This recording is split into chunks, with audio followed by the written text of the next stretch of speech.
देखने में बहुत मजा आया। अच्छा, तुम दोनों ने बहुत तुम्हारा मेहनत की शुक्रिया है। यूं। तुम्हारा भी बहुत बहुत शुक्रिया। ये सीजन कैसा लगा? मुझे सारे के सारे गेम्स बहुत पसंद आए। तीनों गेम्स में सस्पेंस जैसे भरा हुआ था, और आखिरी वाली गेम तो भाई साहब, उसने तो दिमाग को हिला कर रख दिया। डायरेक्टर साहब, जैसा आपने कहा था बिल्कुल वैसा ही हुआ। गेम्स खेलते वक्त मुझे स्टेज प्ले का एहसास हो रहा था। और आखिरी सीन में वो कैमियो? पता ही नहीं था। तुम्हें नहीं पता था? हाँ, मुझे किसी ने बताया ही नहीं। एक बार किसी ने बोला था कि सुनने में आया है हॉलीवुड की मशहूर एक्टर भी इसमें होने वाली है, और मैंने कहा कि नहीं, ऐसा कुछ होता तो मुझे जरूर पता होता। कोई गलत फहमी होगी, कौन होगा ये पता नहीं था, लेकिन सोचा नहीं था कि इतनी मशहूर एक्टर हमारे साथ काम करेंगे। हाँ, ये राज की बात तो हमने काफी लंबे समय से खुफिया रखी हुई थी। और लेकिन स्केड्यूल भी ऐसा था। जब पता चला कि केट ब्लैंचेट, मतलब वो मेरी काफी फेवरेट एक्टर है, और मैं उन्हें हाई तक नहीं बोल पाया। हमारे सीन्स भी अलग अलग शूट हुए, बस कैमरा हमें आगे पीछे फॉलो कर रहा था, और फिर बाय बोलने का भी मौका नहीं मिला। बैड लक था। हाँ, मैं जानता हूँ, हालात ही कुछ वैसे थे। मुझे इस बात का बुरा लगा। ताकि उन्होंने पहली बार खेली होगी ना। हाँ, शूट के वक्त मैंने देखा कि वो सेट पर बहुत बहुत ज्यादा प्रैक्टिस कर रही थी। हालांकि वो मुझसे काफी दूरी पर थी, मुझे उनका चेहरा भी ठीक से दिख नहीं रहा था। बड़ी देर से कोशिश कर रही हमने थी। ताकची काफी पहले भेज दी थी, लेकिन उन्हें प्रैक्टिस का वक्त ही नहीं मिला।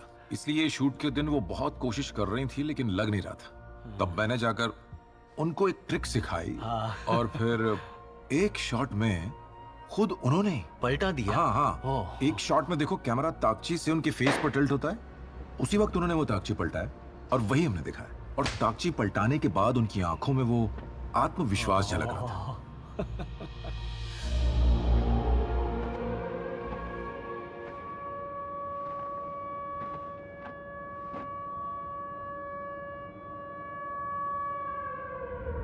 मुझे तो लगा ही नहीं था कि फ्रंटमैन इतना अहम हो जाएगा कि वो सीरीज के आखिर तक दिखेगा, पर वो दिखा।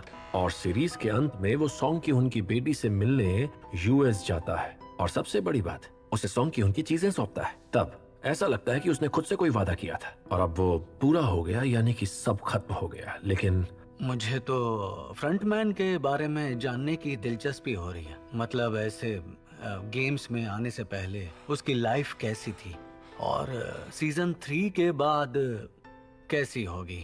दरअसल फ्रंटमैन नाम का शो होना चाहिए। हाँ डायरेक्टर, देखना तो मुझे भी है। फिलहाल तो हमने ये सीरीज यहीं खत्म की है। तो ऐसा कुछ करना है तो हमें थोड़ा इंतजार करना पड़ेगा। सबसे पहले लोगों को इस शो के मजे लेने दीजिए, उसके बाद सोचेंगे। जब मैं स्क्रीन प्ले पढ़ रहा था, तब सोच में पड़ गया था कि इसका अंत कैसा होगा, और मैं आखिरी पन्ने पर पहुंचा, और मैंने ये पढ़ा कि ये की-हुन का आखिरी सीन है। और पढ़ते ही मैं चौंक गया कि की-हुन आखिर में ऐसा कुछ करेगा। वाह, क्योंकि आज तक जितने भी किरदार मैंने देखे हैं, उनमें से इसके फैसले ने मुझे थोड़ा रिलीजियस फील करवाया कि हाँ, यही इस किरदार की सोच है।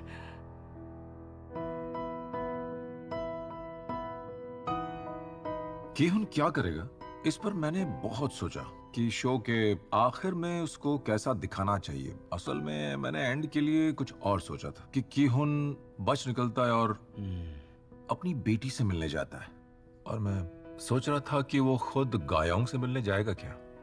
और मैं ये भी सोच रहा था कि क्या मैं की-हुन को नई रिक्रूटर से मिलते हुए दिखा सकता हूँ।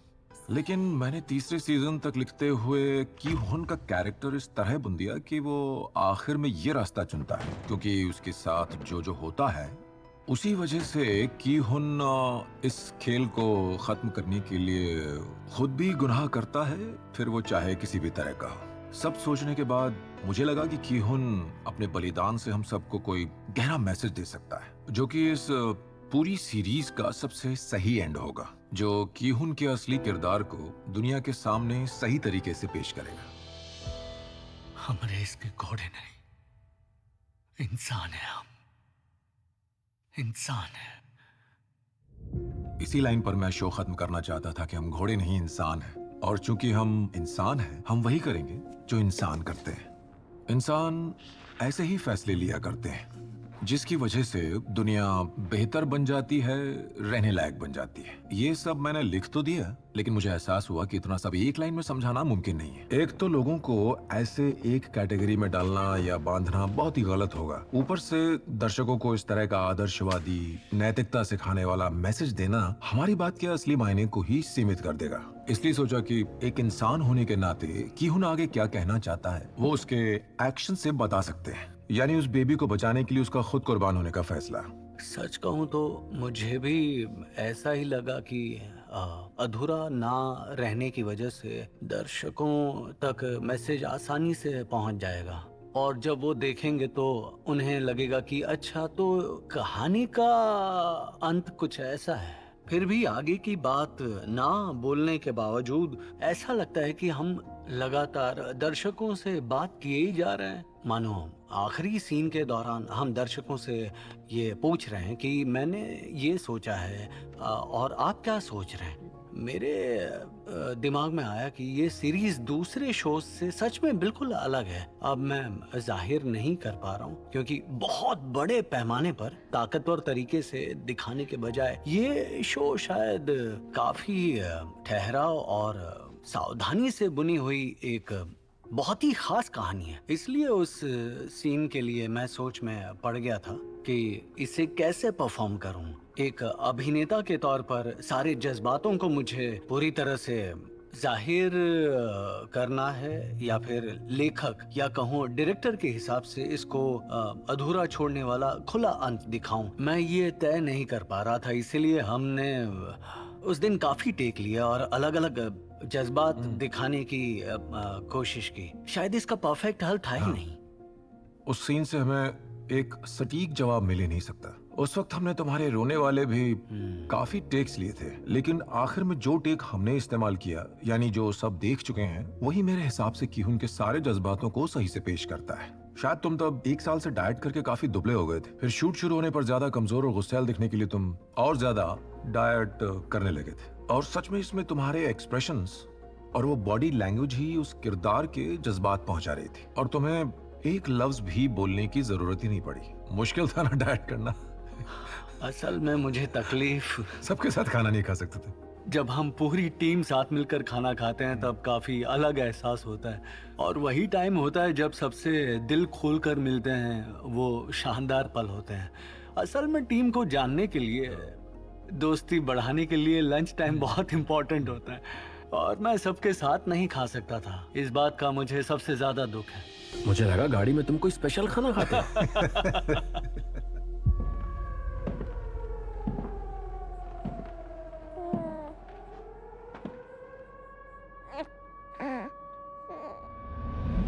एक बात बताऊं, सेट पर फ्रंटमैन के बारे में मैं डायरेक्टर हंग से बहुत डिस्कशन करता था और बार बार पूछता रहता था कि जब कीहुन मैच खेलता है तब फ्रंटमैन उसके बारे में क्या सोच रहा होता है। पता नहीं अब ऐसा करने से मेरे किरदार पर कितना असर पड़ता है, क्योंकि आखिरी गेम से पहले जब फ्रंटमैन वीआईपीज को सुझाव देता है कि बेबी को प्लेयर 222 बना सकते हैं, तब मेरे अंदर कहीं दबी हुई सी आवाज मुझे एहसास दिला रही थी कि ये गलत है, मुझे बेबी को बचाना चाहिए, मुझे उसकी जान दांव पर नहीं लगानी चाहिए। और फिर कीहुन को बिल्कुल अलग करते देख फ्रंटमैन खुद को कमजोर समझने लगा। जब उसने देखा कि कीहुन जैसा आदमी आखिर तक अपने उसूलों पर टिका है, तो फ्रंटमैन के मन में कीहुन के लिए सिर्फ तारीफ ही नहीं बल्कि कहीं ना कहीं ये भी ख्याल आया होगा कि इस आदमी ने वो करके दिखाया जो कि मैं यानी कि फ्रंटमैन भी ऐसे हालात में नहीं कर पाया था। आखिर में जब फ्रंटमैन बेबी को उठाता है तब लगा कि इस पल उसे अपना अतीत याद आ गया होगा। हो सकता है कि पूरे शो में पहली दफा उसने अपने अंदर की इंसानियत दिखाई होगी। मेरे ख्याल से हालांकि कहानी मैंने लिखी है, लेकिन सब कुछ होने के बाद फ्रंटमैन कीहुन के पैसे लेकर एक अकाउंट में जमा करता है, और वो खुद तकलीफ उठाकर गायों को कार्ड के साथ कीहुन का खून से सना यूनिफॉर्म देने जाता है। वो पल मेरे हिसाब से फ्रंटमैन के अजीब किरदार को दिखाता है, क्योंकि वो सिर्फ पैसे लौटाने नहीं गया बल्कि वो गंदे कपड़े भी ले गया। एक बेटी को उसके पिता के खून से सने हुए गंदे कपड़े वैसे के वैसे थमा गया। बताओ फ्रंटमैन आखिर सोच क्या रहा था? हाँ, इस बारे में भी मैंने इनसे काफी डिस्कशन किया था। हमने ये भी सोचा कि ये देखकर लोगों को तरह तरह के सवाल सताने लगेंगे, मतलब फ्रंटमैन के इरादों के बारे में। सीजन तो कंप्लीट कर दिया, लेकिन लोगों से हमें काफी उम्मीदें हैं। मैं जानना चाहूंगा कि फ्रंटमैन की इस हरकत का लोग क्या मतलब निकालते हैं। यकीनन सब लोग तरह तरह की बातें करेंगे। पहले तो मैंने सोचा था वो उसे सिर्फ कार्ड देगा, फिर बाद में सोचा इससे हमारे दर्शकों में क्या मैसेज जाएगा, क्योंकि उसका 456 वाला यूनिफॉर्म ही क्यून की आखिरी निशानी है। तो जो पैसे क्यून के होने का कोई सबूत नहीं, उन्हें गायोंग अपने पिता की अमानत मान सके, ऐसा कुछ चाहिए था। और क्यून के कपड़े वैसे के वैसे बेटी को सौंपने से उसकी मेहनत, बलिदान, तड़प, सारी कोशिशें जाहिर होंगी। और आखिर में क्यून भी कत्ल करता है, यानी तेहो का खून भी उसकी कमीज पर लगा है। यानी उन कपड़ों में किहुन की पूरी कहानी समाई है। इसलिए मैंने सोचा कि उसकी बेटी को दाग धब्बों समेत सौंप देंगे तो कैसा रहेगा। लेकिन इसके तो कई मतलब निकल सकते हैं। एक तरफ फ्रंटमैन ने सिर्फ पैसे न देकर अपनापन जताया, बल्कि उसके खून से सने कपड़े देकर, मेरे ख्याल से वो बिना बोले ये बताना चाहता था कि उसके पिता इस दुनिया में अब नहीं रहे। और दूसरे नजरिए से देखें तो बच्ची के लिए उसका बेरहमी जाहिर करना उसे जालिम बनाता है। बिल्कुल ऐसा भी लग सकता है। क्योंकि एक बच्ची को उसके पिता के खून से रंगे कपड़े आखिरी निशानी के तौर पर देना मतलब एक पत्थर दिल आदमी का ही काम है। एक तरह से उसका ये जेस्चर डर भी पैदा करता है कि फ्रंटमैन अभी भी उतना ही डरावना इंसान है जिससे दूर रहना चाहिए। फ्यूनरल हाउस के आदमी जैसे फॉर्मल कपड़ों में एक काला बक्सा पहुंचाने से वो शायद दो राय पैदा करता है। मैं ना अपने हर प्रोजेक्ट में अपने किरदार को राइटर के और डायरेक्टर के मुताबिक उसे सटीक दिखाने के लिए उस पर अच्छे से मेहनत करके उस पर पूरी पकड़ बनाकर आता हूँ। लेकिन इन्हों जैसे किरदार के लिए शुरुआत से लेकर आखिरी दिन तक मैं डायरेक्टर हांग से इन्हों के किरदार की बारीकियां पूछकर ही एक्टिंग कर रहा था। तो अब सोचता हूँ तो समझ में आता है कि इन्हों सिर्फ एक जज्बात से चलने वाला आदमी तो बिल्कुल नहीं है। उसके लफ्जों और फैसलों के पीछे ख्यालात और जज्बातों का एक ढेर होता था। जब उसने खंजर देने का फैसला लिया तब पक्का उसके पीछे क्यून को बचाने का मकसद होगा, क्योंकि क्यून के लिए उसके दिल में एक खास जगह बन गई थी। पर उसके बावजूद उसे लगता था कि क्यून अपनी सोच बदल देगा, जैसे उसने खुद ऐसे हालातों में बदली थी। मगर क्यून को लगातार वैसे जज्बातों से लड़ते हुए देखकर उसे खुद पर तरस आने लगा होगा कि वो इतना सक्षम कैसे हो सकता है। प्लेयर 456, तुम्हें लीडर ने बुलाया है। वो बहुत ही दिलचस्प सीन है जब किहुन फ्रंटमैन के कैबिन में आता है। तब इन्हों और किहुन दोनों अकेले होते हैं और उनके बीच का लंबा अतीत उभर कर सामने आता है, जैसे दोनों का सदियों से वास्ता हो।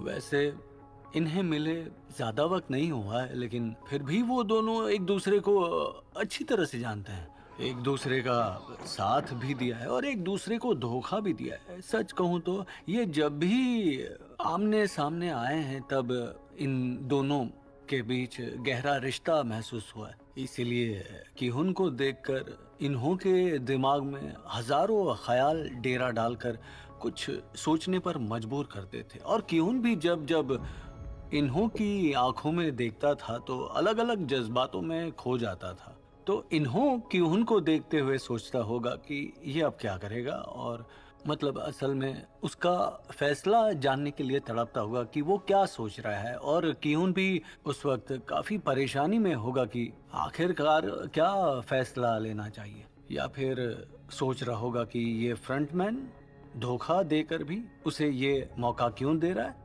खास शख्सियत वाले ऐसे दो लोग जब कमरे में बंद होते हैं तो माहौल संगीन हो जाता है। यार मुझे वो सीन बहुत पसंद आया सच में।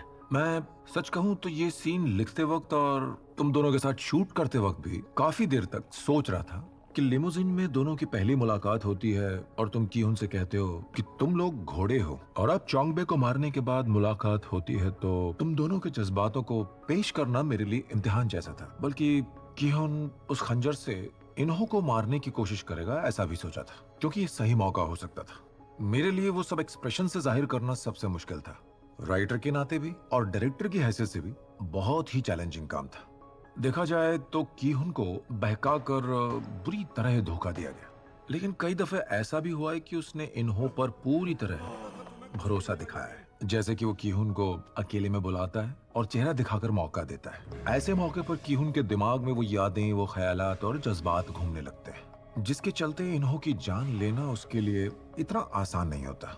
और जैसा कि पहले इन्होंने कहा था, बेबी की जान बचाना सबसे ज्यादा जरूरी है और ये इन्हों की बात पर ही निर्भर करता है। ये बात इस सीन से पहुंचाना बहुत जरूरी था। और अब देखकर पता चल गया होगा कि फाइनल सीन में तुम दोनों ने शानदार काम किया है। हालांकि इन्हों की अंदर से यही ख्वाहिश होगी कि अब कीहुन अड़ियल की तरह इंसानियत की रट लगाना छोड़कर बाकियों को मार दे और उस बेबी के साथ इनाम लेकर जिंदा निकल जाए।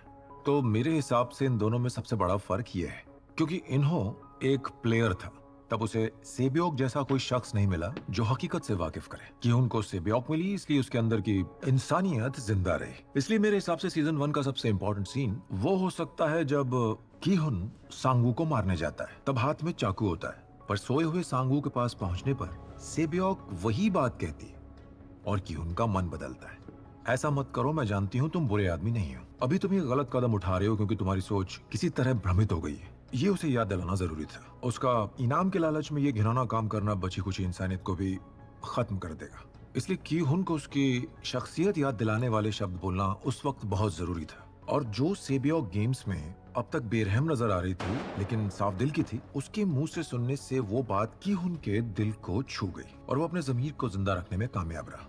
और इस बार भी फ्रंटमैन के सुझाव से वो बिल्कुल वैसे ही हालात में फंस जाता है। यानी सांगू को मारने गया तब ऐसा ही माहौल था, और इस बार भी जब वो इन्हें मारने गया तब बेशक वो पल याद कर सेबियोक की बात याद आई होगी, जिसकी वजह से कीहुन गलत काम करने से बचता है।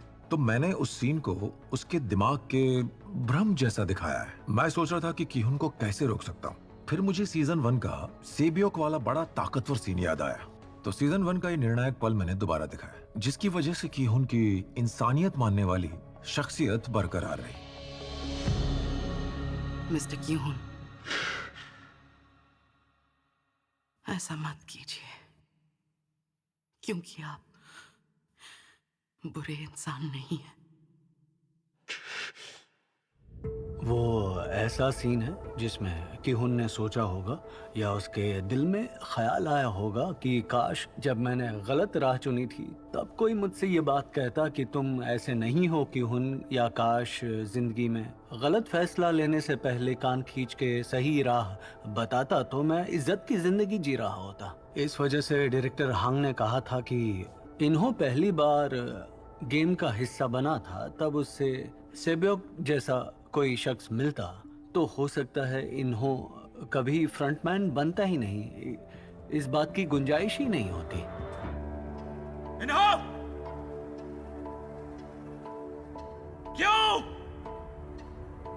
क्यों किया तुमने ये? पहली बात तो यह है कि स्क्विड गेम जो है उसे कुछ चुनिंदा रईस लोगों का ग्रुप चलाता है, लेकिन ये हमारी पूंजीवादी दुनिया में रोजमर्रा की भागदौड़ भरी असलियत को ही दर्शाता है। यानी दुनिया जब तक नहीं बदलती तब तक ये गेम नहीं रुकेगा। वैसे कोरिया में ये गेम कीहुन की कुर्बानी के साथ ही खत्म हो गई है, पर मैं ये दिखाना चाहता था कि कहीं किसी और जगह ये गेम चल रही होगी, क्योंकि पूरी दुनिया अभी तक बदली नहीं है, सब वैसा ही चल रहा है। और अगर हमने कहानी को खत्म किया होता तो दर्शक नाराज होते, ऊपर से हमारा वापसी का रास्ता बंद हो जाता। स्क्विड गेम ये असल में छोटे बच्चों का खेल था जो कोरिया में बरसों पहले बहुत मशहूर था। मेरे लिए तो स्क्विड गेम सबसे यादगार था। मैं सीजन 1 में सांगवू के साथ खेला था, उसके बाद सीजन 3 में आपकी बनाई हुई कमाल की स्काई स्क्विड गेम वाकई दिमाग को दहला देने वाली थी। इसमें बाकी प्लेयर्स मेरे साथ क्या करेंगे ये सोचना बहुत ही ज्यादा टेंशन वाला था। वो मेरे लिए भी शूट करने में काफी टेंशन वाला काम था। आपको भी टेंशन था? हाँ, ओह, क्योंकि आखिरी गेम थी सीरीज की, यानी फिनाले नहीं ग्रैंड फिनाले था, तो मैं भी बेस्ट देने के प्रेशर में शूट कर रहा था। देखा जाए तो गेम वैसे काफी सिंपल थी, असल में इसमें कई लोगों की आपसी बातचीत काफी ज्यादा थी, तो इसे मजेदार बनाना, फिर किसी के गिरते वक्त टेंशन बिल्ड करना, ट्विस्ट लाना, इस सब को लेकर मैं काफी नर्वस था। ऊपर से सारे सीन क्रोमा बैकग्राउंड में शूट हो रहे थे, तो दर्शकों को ऊंचाई वगैरह कैसे दिखाना है ये सोचकर शूट करना काफी टफ काम था। कौन से एंगल से कैसे फ्रेम सेट करना है इसका हर पल ख्याल रखना था। मेरे लिए हमेशा से थकाने वाला काम था, क्योंकि मुझे ये सीन सबसे मजेदार और हर तरीके से बेहतरीन बनाना था, और थकान महसूस हो रही थी तो मुश्किल सीन था। दर्शकों के नजरिए से कहूं तो 6 लेग पेंटाथलॉन गेम खेलने का आइडिया बहुत ही कमाल का था, क्योंकि लगभग सभी एक दूसरे के दुश्मन थे, फिर भी सभी टीम बनकर खेले। ऊपर से सबके नए नए रंग देखने को मिले, जो काफी मजेदार था। तो मेरे हिसाब से 6 लेग पेंटाथलॉन गेम का आइडिया सच में बहुत ही शानदार था। हाँ, और इस बहाने फ्रंटमैन को ये दिखाने का मौका मिला कि जब वो इनो था और स्क्विड गेम खेला था तब वो कैसा रहा होगा। उसे अपने दबे हुए जज्बात, फिर वो खुशी हो या डर, सब कुछ दोबारा जाहिर करने का एक मौका मिला था। तो इस सीन में एक्टिंग करते हुए भी मैं डायरेक्टर हांग से ये सवाल करता रहा कि किस हद तक एक्सप्रेशन से ये सब जाहिर करना है। लेकिन अब याद करता हूँ तो वो काफी मजेदार और ऐसे पल थे जिन्हें मैं जिंदगी भर भूल नहीं पाऊंगा। जब तुम खुद को थप्पड़ मारते हो वो देखकर मजा आया। तुम लट्टू पर रस्सी लपेटते लपेटते जो हटो हटो हटो जगह दो एकदम नेचुरल लगा था, बच्चों जैसा।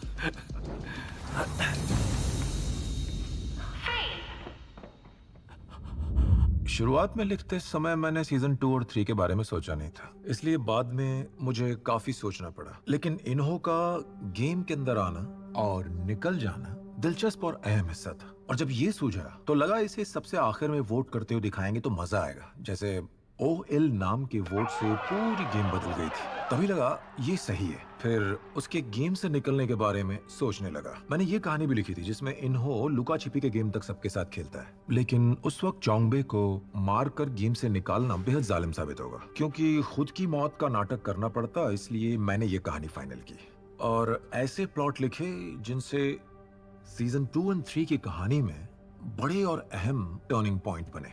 और सीजन 3 का सबसे बड़ा फैसला तो प्लेयर 222 की बेबी को जन्म देने का था, ताकि उसे बचाना कीहुन का मिशन बन जाए, जिसके चलते नन्ही जान के लिए वो खुद कुर्बान हो गया। इतने कड़े फैसले लेने वाले हालातों को लिखते वक्त सबसे पहले ख्याल आया मुझे ये कहानी दिखानी चाहिए। मैंने जो स्क्विड गेम लिखना शुरू किया था वो ऐसे मोड़ पर आकर रुकना चाहिए जिससे वो लोगों को हमेशा याद रहे। तो इस ख्याल से ही मुझे खुद पर गर्व महसूस हुआ और कीहुन के जज्बातों को अपने दिल की गहराइयों से महसूस करने लगा।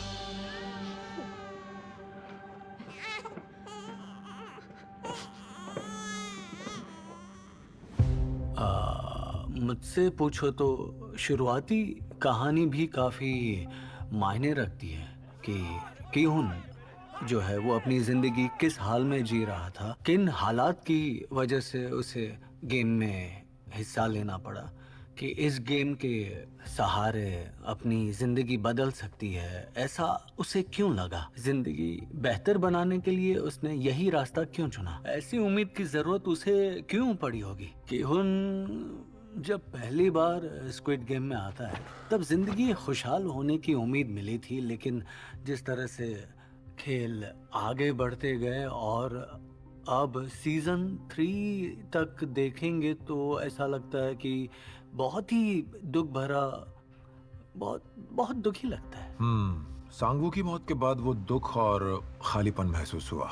वैसे सांगू प्रैक्टिकल बंदा है और सोच समझ कर चलता है, और देखा जाए तो खुदकुशी करना भी उसका काफी जायज फैसला है। अगर वो कीहुन की मानकर गेम खत्म कर देता तो किसी को कुछ भी हासिल नहीं होता, बल्कि उन दोनों के सामने कर्ज का राक्षस दोबारा खड़ा हो जाता। उसके सोच विचारी स्वभाव और वास्तववादी दिमाग ने उस पल खुदकुशी करने का कड़ा फैसला लिया, ताकि वो नहीं तो कम से कम कीहुन ही वहां से इनाम जीत कर जा सके। और मुझसे बहुत बार लोगों ने बोला था कि सबको वोटिंग से गेम छोड़ने का मौका मिला था, फिर भी अपनी बेरहम हकीकत से बचने के लिए वो वापस गेम में हिस्सा लेने पहुंच गए। अक्सर इस तरह के गेम्स में प्लेयर्स वहीं फंस जाते हैं और वापस निकलने की कोशिश में ही सब खत्म हो जाता है। लेकिन यहाँ पर लोकतांत्रिक प्रक्रिया की मदद से वो कभी भी गेम छोड़ सकते हैं, हालांकि वो वापस सिर्फ बाहर की दुनिया के डर से ही आते हैं। आखिरकार ये गेम कोई एकदम अनोखी या खास वगैरह नहीं है, बल्कि हमारी दुनिया में मुश्किलों से गुजरने वालों को जिन हालात का सामना करना पड़ता है उसी को दिखाने की कोशिश है। सच कहूं तो इस तरह के शोज में स्क्विड गेम के जैसे सेट और ट्विस्ट मुश्किल से ही आजकल इस्तेमाल किए जाते हैं, और मुझे ये समझ में आ गया कि दर्शकों को भी यही बात बहुत पसंद आई, सबको हैरत हुई और शो देखने में ज्यादा मजा आया। सब लोग अलग अलग परिस्थितियों से लड़ रहे होते हैं, इसलिए वो मजबूर होकर गेम में लौटते हैं। गेम में लौटना ही दुख भरा हिस्सा है। इसलिए तो प्लेन में बैठकर जाने के लिए कहा था, वापस क्यों आए? हाँ, उसी बात का तो दुख है।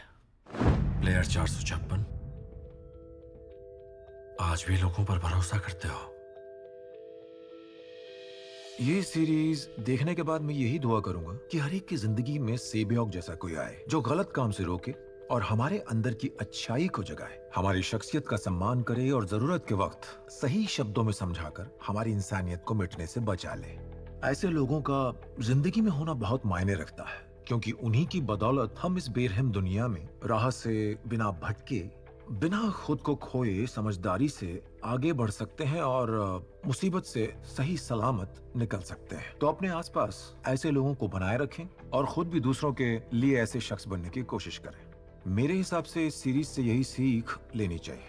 मुझे ना शूट के दौरान ऐसा लगा कि जो कहानियां आपने पेश की हैं वो कहीं ना कहीं सारी मन घड़ंत नहीं है, बल्कि हमारे आसपास ही घटने वाली कई घटनाओं को इकट्ठा किया है। तो हमारा लिया हुआ हर फैसला, फिर चाहे वो अच्छा हो या फिर बुरा फैसला हो, वो हमने अंतर्मन के हिसाब से लिया होता है।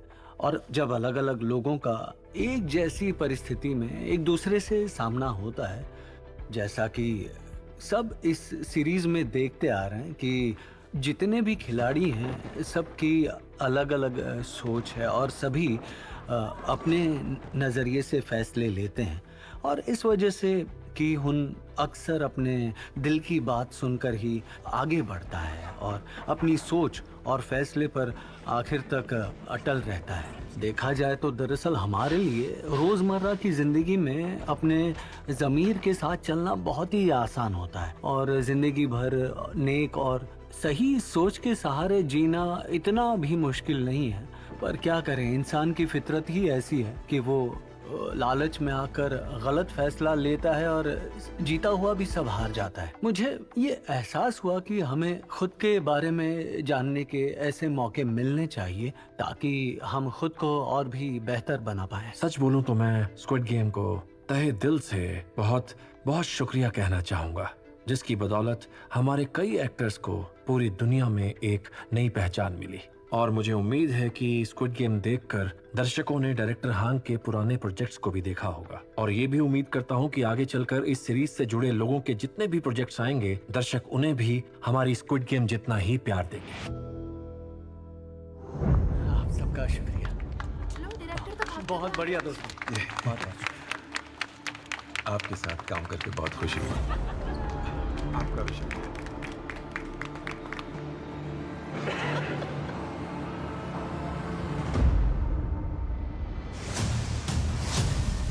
ऐसा लग रहा है अचानक खत्म हो रहा है सब कुछ, इसलिए इस तरह अलविदा कहना थोड़ा मुश्किल है।